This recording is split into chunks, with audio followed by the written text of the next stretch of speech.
BT-BT Iya, BT. 20.000 ini per satu ikat sekitar 15 ekor ini. Besi 20.000. Mana lagi wan rokok makan Kabupaten Pindrang, Sulawesi Selatan. Kampung Nelayan, Jampue, Kelurahan Landrisang. Kita akan menyeberang jembatan. Ada puluhan perahu di sini. Nah, ini ada bapak nelayan sementara memperbaiki perahunya. Semoga mesinnya cepat diperbaiki. Sudah melaut dari tadi pagi hingga siang hari ini. Hasilnya dapat cuma 1 tolo sapo. Untuk menutupi biaya BBM saja ini tidak cukup. Ya, inilah suka dukanya nelayan. Bisa saya lihat ikannya, Deng? TBT? Iya, BT. Ini pasti ada sapo. 20.000 ini per satu ikat sekitar 15 ekor ini.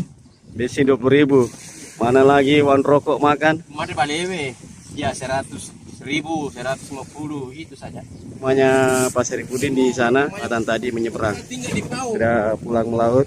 Hasil hari ini 1 tolo. Lupa itu setengah mati keluar jalan kaki, pinggirnya pinggir laut.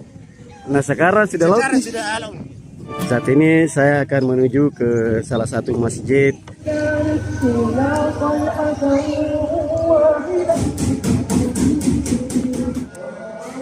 Pak Mul di sini. Dulu Ya. Ada rumah lebih 20 di sana. Oh, ada dulu rumah 20 ke sana. Iya, Nah, sudah jadi laut itu? sudah jadi laut.